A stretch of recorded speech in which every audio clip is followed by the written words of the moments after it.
Good afternoon, Frank. Good afternoon, Professor. It's been a couple of weeks, I think, since we last met, and a lot has happened in that time. I should say. And I have thought for a long time that global finance is the vanguard of globalization, hmm and finance seems to be in our headlines all the time. And the new thing in the last couple of days, of course, is the Iranian rial. When I was living in Iran in the 70s, there were, I think, 72 rials to the dollar. hmm When I went back in the 90s, there were between 9 and 10,000 rials to the dollar. And I think yesterday it went down to, there are various, different people were selling for different amounts, but I think 36,000 rials to the dollar. And everybody jumped to the conclusion that this was Obama's policies are working, the sanctions are working. But there were a lot of quite well-informed people who seem to be disagreeing with that today. hmm And I think this is indicative of the fact that we just don't have finance under control, and we don't understand enough about the way the quality of finance has changed over the last few decades. I mean, the European Union is full of economists, and there are many economists here who are very interested in Europe, and they can't work out what to do. hmm And everybody says, well, it's because the monetary system has to be brought into line with the fiscal system. hmm And they shouldn't have introduced a single currency, a single monetary system in the first place without making decisions about the fiscal system. However, this is a problem that we have everywhere. Japan has one of the biggest national debts anywhere in the world, and has been in that condition for 20 years or more. Yeah, the lost decade. Seems to be incapable of getting out of it, and their fiscal system and monetary system are hmm in line with each other. Let me ask you a question about the situation in Iran. Yesterday's activity in the money-changing souk in that area ended up bringing out the riot police with tear gas and a number of several dozen arrests. And supposedly, you're right, the common wisdom attributes it to the Western sanctions beginning to work. What are you suggesting insofar as an alternative explanation? I really don't know the answer, but I don't think it does show that sanctions are working, simply because Iran is still selling oil. But a considerably reduced amount. But still, it's a significant amount. That's true. That's true. It may make it more difficult for them to finance Hezbollah and other operations, but it shouldn't yet be affecting the internal economy. Yeah, 40% of a big pie is still a lot. Well, is it 40%? I saw this morning that it was less than a third reduction in oil exports. Now, I don't know how these things are actually measured, how we keep track of them, and there may be different figures in different places. And of course, we don't really know how much the Chinese and the Indians are actually paying the Iranians for the oil they're still getting. They may be taking advantage of the fact that Iran is not allowed to operate on the world market, and so they may be getting their oil cheaper. Sure. Even so, Iran has enormous reserves, and its national debt is low. I mean, it's something like less than 20% of GDP compared to the debts we're used to in the Western world. And Japan is well over 100%, I think.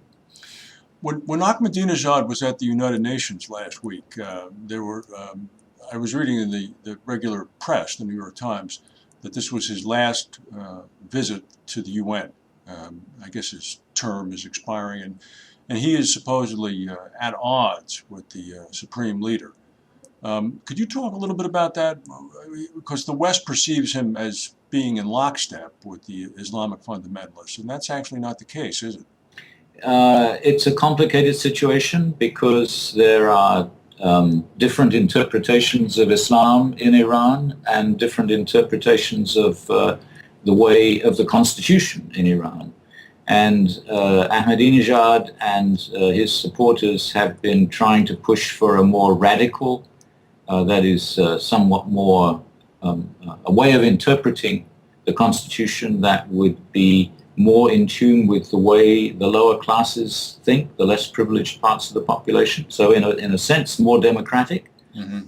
Whereas the current religious establishment, even though they have original social origins in the lower classes, and most of them, in fact, their families come from villages originally, nevertheless, they've made their way up through the religious system slowly, and they're a new establishment, and they're protecting their social status. Now, this political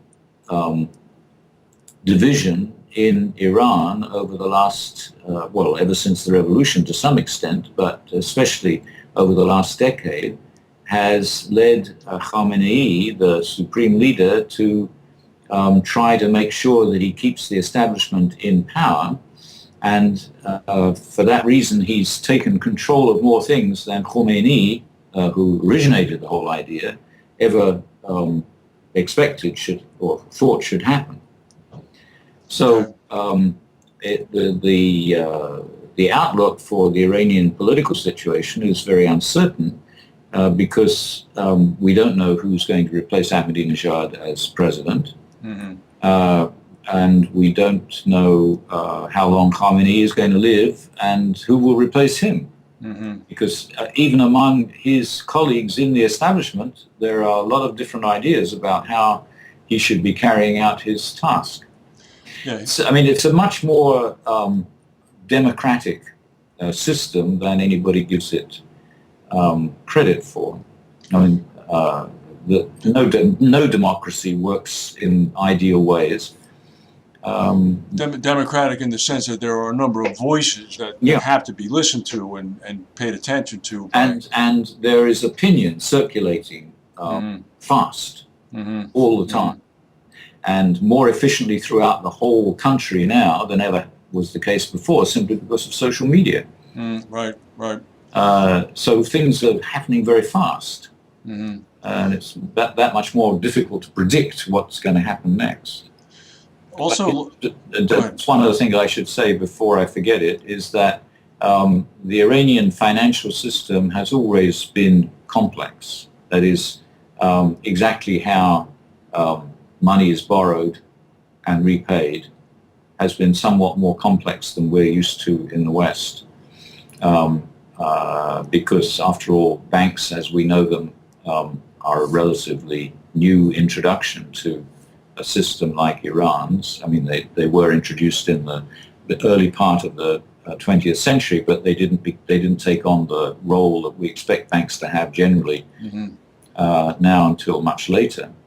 And so there may be all sorts of economic transactions going on behind the scenes for which we don't have information that have something to do with the collapse of the rial. But it is, I think, given the level of debt and the amount of their reserves, something that's difficult to explain.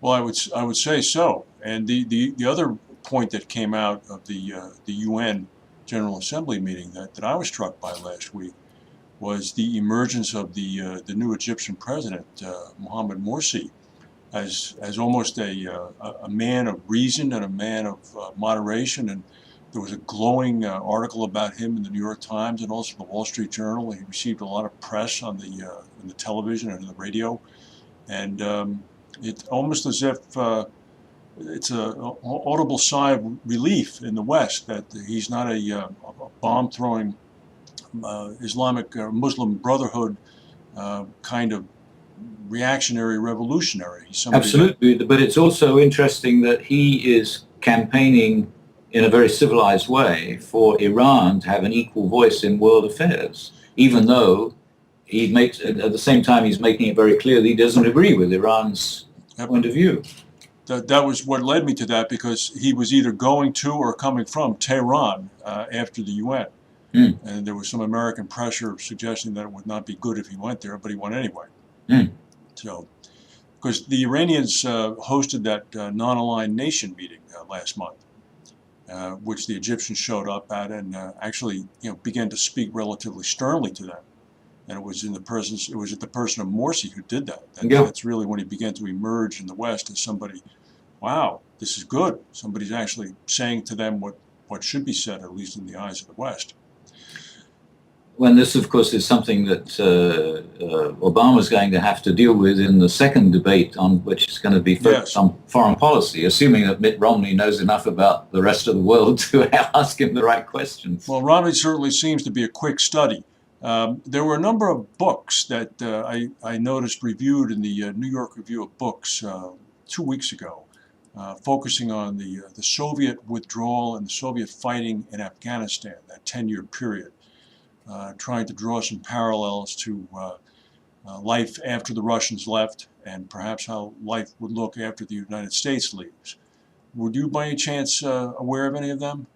I haven't read any of the books. I know that there's a sort of a reappraisal 20 years after, or more than 20 years after, of what actually happened, which is interesting because the Americans now have essentially the same problem as the Soviets had then, and that's what I was thinking of when I introduced the problem of the next debate, because Obama, if he had difficulty defending himself on domestic policy, if Romney is smart, he's going to have much more difficulty defending himself on foreign policy, because Iraq is a mess and Afghanistan is a mess, and America is losing its voice in the world, and it hasn't come to terms with that yet. I mean, it should be totally readapting its foreign policy to be useful in the current situation where opinion is divided throughout the world, and America can no longer control it as it has been used to doing. Well, just on a side note, that's a very interesting point. When I was a college student in Switzerland in the 1970s, I began to understand that this idea of American exceptionalism was really a little bit of a myth. That there were countries that were equally as advanced as we were, equally as civilized as we were, and certainly in many cases more so. And just the idea that we spanned from sea to shining sea and had the natural resources that we've been blessed with was in many ways the reason that we had this head start. And I don't think there's necessarily anything wrong with Americans beginning to understand where they should fit into the world. But yet again, you can't dare broach that without being accused of being a defeatist or anti-American or any. It would be very difficult to win an election on it. Oh, exactly. I just wanted to go back, if I could focus on Afghanistan. In the post-Soviet interregnum, where they had a modicum of stability for a while. How do you anticipate the post-American period to go, especially in light of the natural resource grab that has been going on now, explosively so? In Afghanistan? Yes. It's very difficult to predict because as America's influence in the country wanes, India's and China's and Pakistan's and Soviet interests are going to grow. And what effect that will have on the tensions between the Pashtuns and the non-Pashtuns is difficult to say, but it's very possible that it's possible it will become like Belgium, two countries in one, north and south. But I think that it's easier to do that in Europe than in the center of Asia, and we kept Belgium together by putting the capital of Europe in the middle between the two, and we can't do that with Afghanistan. So I think that it's going to be a foreign policy problem for a long time. I don't think it's going to be easy for India, Pakistan, Russia, and China to agree on what to do with the country. And I don't think they will leave it alone to let the Afghans work it out for themselves. And of course, Iran also has an interest. I mean, if all those influential, powerful neighbors have a very serious interest in what happens. And Well, that's part of the reason why America has had so much difficulty, because they're interfering all the time. mhm.